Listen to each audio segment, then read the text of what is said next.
Excited to have you. You've got a very interesting backstory. You've been covering the Whitecaps beat for a long time. You do a great job at it. Yeah. And I saw our other host here, Steve Project, I saw he just shared that they won Organization of the Year for the Whitecaps, which seems fitting because, I mean, really at every level, I know Jim Jarecki pretty well, and really at every level, both the field level and everything else going on with that organization, it's just top of the line. We don't really have much to compare it to in Grand Rapids, but you must see that being on the minor league beat. Oh, 1,000%. And you mentioned Jim Jarecki. He has been just at the forefront of every single bit of development that organization has seen. I forget the year that he officially started, but he has a really unique, not only a unique career, but he's also extremely close with a lot of other people around minor league baseball. Mike Nutter, who is the general manager for the Fort Wayne Tin Caps, is actually Jim's best friend. So not only are they in the same league and get to play each other, but also get to bounce ideas off each other and come up with kind of fresh things to bring to the table. And obviously with West Michigan, that was really the ballpark renovations. That was one of the biggest things to talk about coming into this year. It's an ongoing project, so there's still probably, I want to say, a season or two left of the renovation stuff that they want to complete. But just an incredible ballpark. The city loves baseball. Grand Rapids loves baseball. I've seen the crowd show up when the team wasn't doing very good. And then obviously this year turned into a historic campaign, and the fans just ate every bit of that up. I believe that I was kind of looking at my notes here. I think he started in 93 with the Whitecaps, which is a long time. I'm not trying to age Jim. He still looks great here. And he's done a great job. And the whole organization, like you said, and you're very fitting to cover that organization because you have very great coverage and you do a great job of covering baseball in general. So I'm kind of curious how you settled on that beat and covering the Whitecaps versus, I guess, a myriad of other things that I'm sure you could cover. Yeah, it definitely was not my original plan. I'd gotten approached by a website to help out with some Tigers coverage. And my first year was 2015. So this is back when Miguel Cabrera, Justin Verlander, all of the big former names of the Tigers were still very much active. And then they pitched the idea of going, what about the minors? And I kind of sat there for a minute, and I remember specifically asking them, does anybody actually want to read about the minors? So it was something that was not really talked about a great deal at that time. And partly, I think, had to do with the fact that the Tigers had one of the worst farm systems in pretty much all of baseball at that time. So in reality, there really wasn't much to talk about, but that sort of gave me a unique opportunity to get my foot in the door. I really just kind of built it from scratch. I didn't know what I was doing. I kind of felt my way through it, started to network, started to build those relationships, and it turned into an entire farm system coverage project that I started doing every season, and here we are, season 11, and still going strong. That's cool that it developed like that because two things happened. Obviously, you did a great job of kind of building that out. There is interest there. We cover the minors a lot on the show, and I like talking to the people in the various minor league posts. We talk to a lot of the play-by-play guys on this show, and that's been fun to kind of cover it that way. We talk to the Tigers minor league report guys that I know you deal with, and so it's fun to get that perspective, especially because the other thing that changed over that time is now they've gone from being one of the worst farm systems to kind of an unprecedented farm system in a lot of ways. There's so much depth, there's so much talent, and I want to talk about the big three because you watched them so much this year and then watched them get moved up. But even losing the top three prospects from the Whitecaps, they still ended up winning and they still ended up having that great season. But I'm curious what stuck out to you about, I guess, the team as a whole, and then wanted to talk about the big three with you because I know you had that interview with Max Clark, and I'm sure you've had a lot of interaction and coverage of all three of those guys this year, and they had to be a lot of fun to cover, especially Max. Oh, absolutely. And I think really the biggest thing that stuck out to me about the West Michigan roster was Tony Capicelli. This was his second year with West Michigan, second year as a manager, so still very, very new to the managerial role. But he set the precedent very early on in the season that it takes an entire team to win ball games. And that was not to disrespect any more prominent player on the roster, but I think it very much kept a sense of unity that we're all in this together. And there was a phrase that was used a lot throughout the year that the group was just built different. The players knew it. A couple of the guys told me they knew as early as the end of spring training when they saw the rosters, and they went, oh, we got something special here. So I think just having that gut feeling that early on, and then being under Capicelli's leadership and really instilling that mentality of we're one team, we have one goal, and that goal is obviously to win a Midwest League championship, and that's how it played out. Then those guys moved up, and they still did well. I know they came up just short in Erie. We're going to talk to Greg Gainey, I think, next week. But at every level, it's got to be fun to watch these guys. But I'm curious about your observations about the big three, specifically Max Clark, because I just feel like I know McGonigal is kind of getting a little bit underrated in some ways because he's just being quietly excellent, it seems like, in the minor leagues as he moves up. His hitting numbers and a lot of his stats compare very favorably to some very prominent major leaguers, but Max kind of seems to have that it factor. So I'm curious about your interactions with him, because he's going to be a fun follow on X, he's going to be a fun follow on the field, he's going to be a fun follow everywhere, it seems, once he does make it up to the major league level. Yeah, so Max Clark, if there's one thing he is not short on, it's personality. Max is unapologetically himself, and I think to have the level of confidence that he has at his age was one of the most impressive things to me about him. I got to see him in person for the first time last year when he first got promoted up from Lakeland, and this is a guy who knows himself so well. He knows his body, he knows his mentality, he knows what he's capable of physically. And so I think for what the Tigers have tried to approach with him is just polishing off the edges, saying, hey, you're good in this area, let's work on this a little bit, because he is still so young. And he, funny enough, was the same age as Kevin McGonigal and Jose Briseño. And so the three of them who I talked to about just the camaraderie between them, they all mentioned having each other together as they're moving up has played such a key role for all of them, because it's other guys in that trio, same age, same pressure that they're feeling from the fan base and from social media. And so they're all kind of able to hold each other's arms up if they get tired, support each other, and just really push each other to be the best they can be.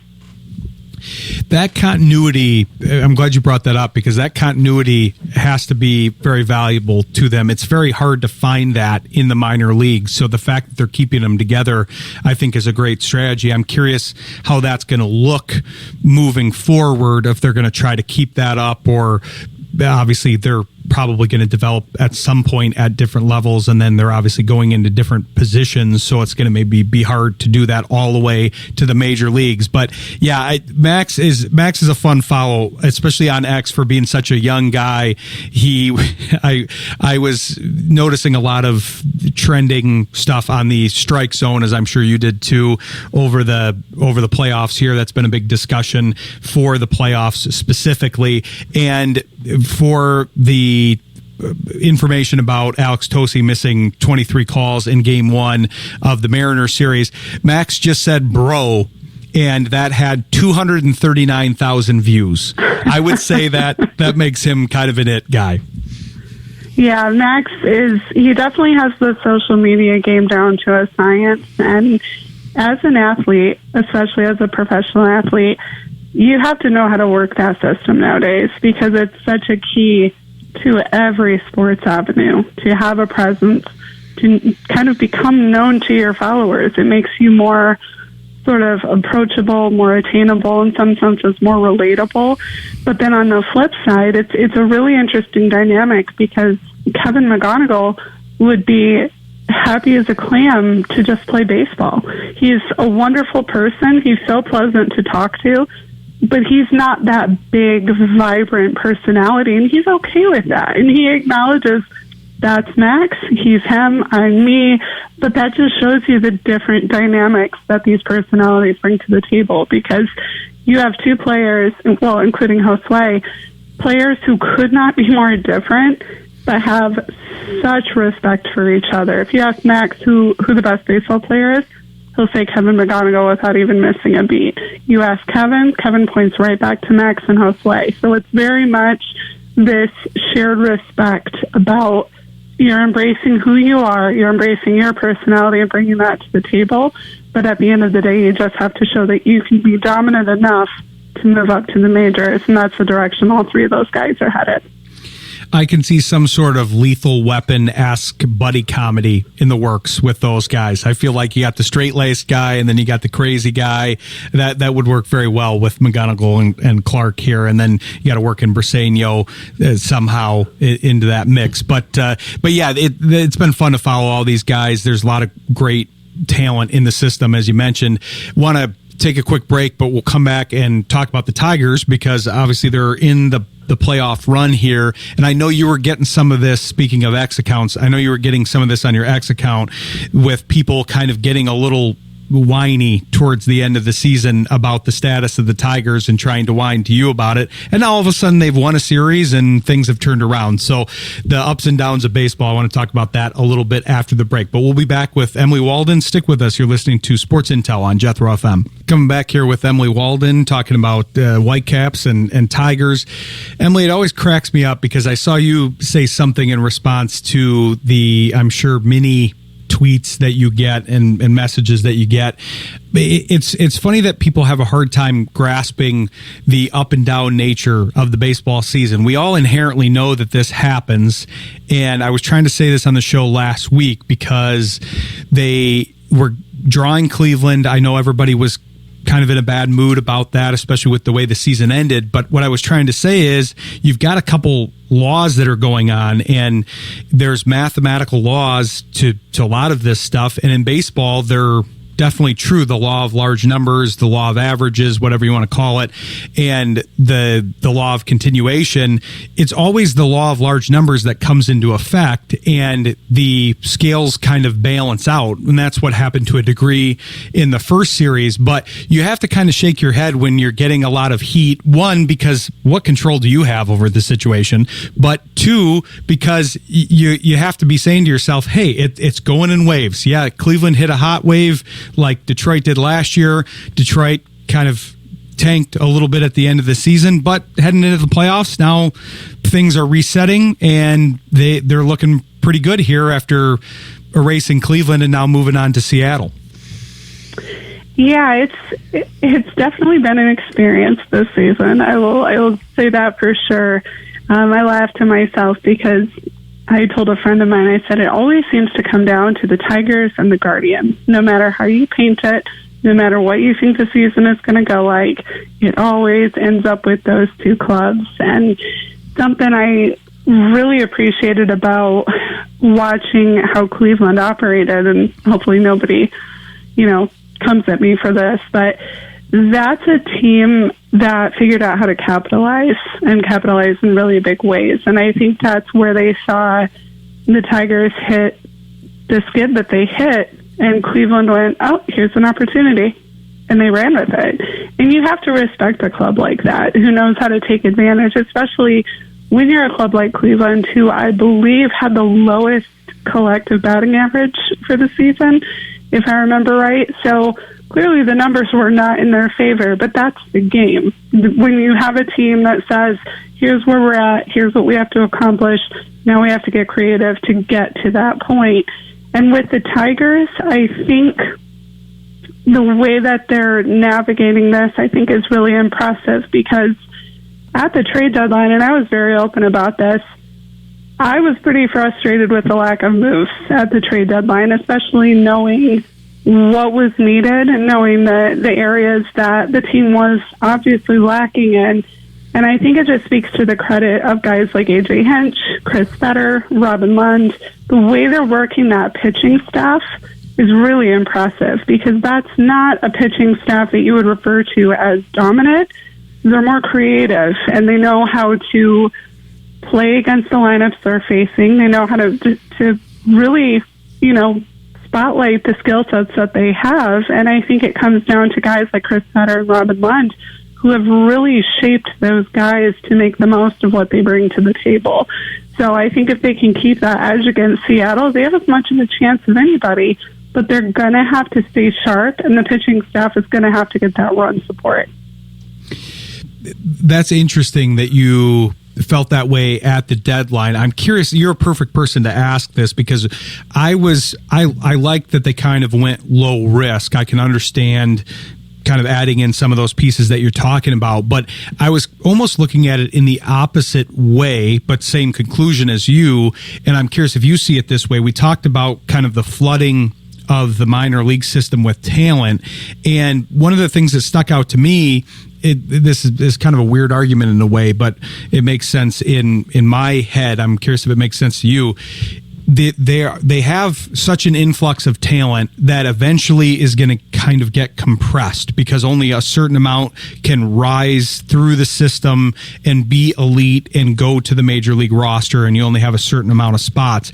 So they're in a rare position where it's like, okay, you can thin out this system and still be one of the top minor league systems. So I'm not talking about trading one of the three guys we talked about, or maybe those kind of high end guys, but you can take some of those top prospects that maybe other people are coveting, other teams are coveting, and still be very good, and kind of thin out three to get one guy at the major league level that's going to be a big time impact guy.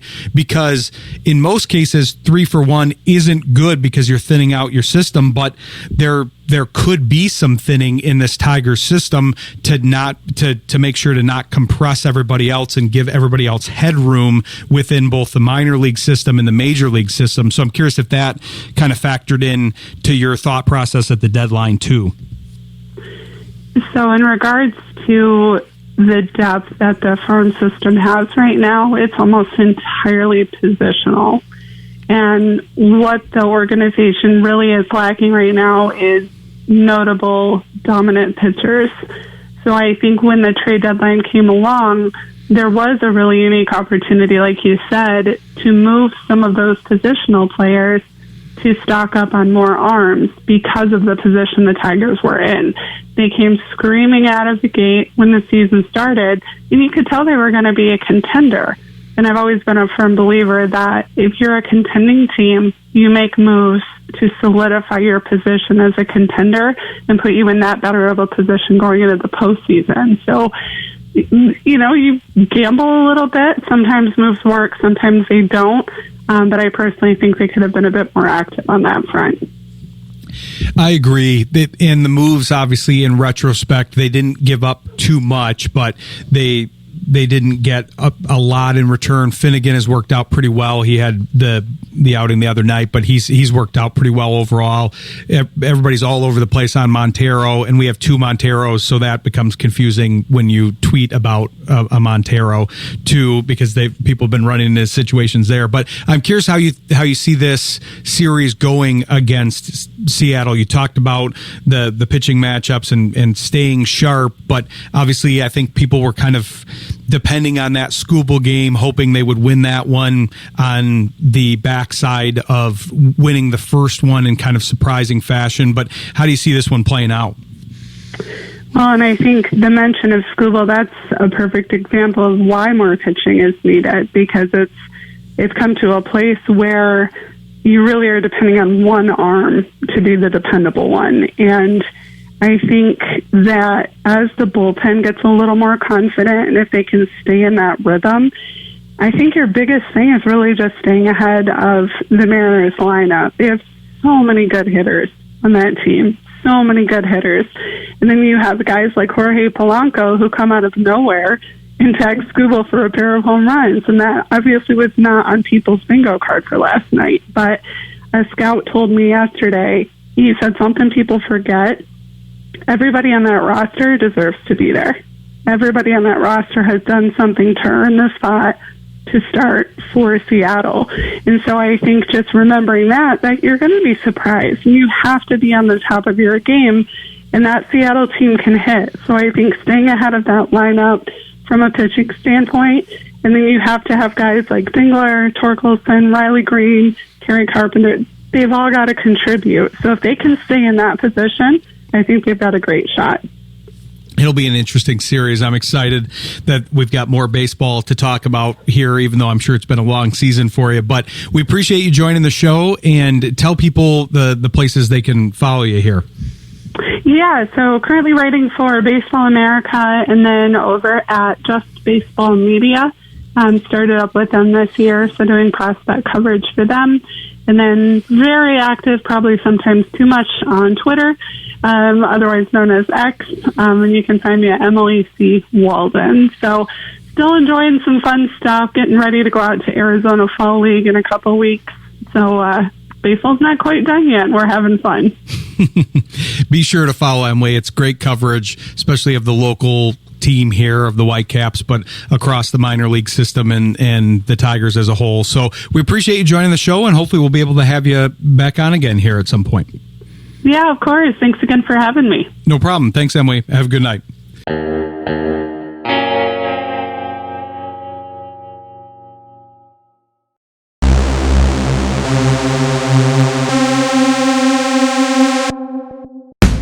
Sports Intel with Ryan Walsh is brought to you by Mary Freebed, Collectible Insurance Services, West Michigan Eye Care Associates, Eric Hall, DDS, Calder Financial Group, Grand Management, Rydan Investments, JH Realty Partners, and Encore Business Group. Sports Intel with Ryan Walsh airs live Monday nights, 7 p.m. Eastern on Jethro.fm. Stay informed and stay vigilant.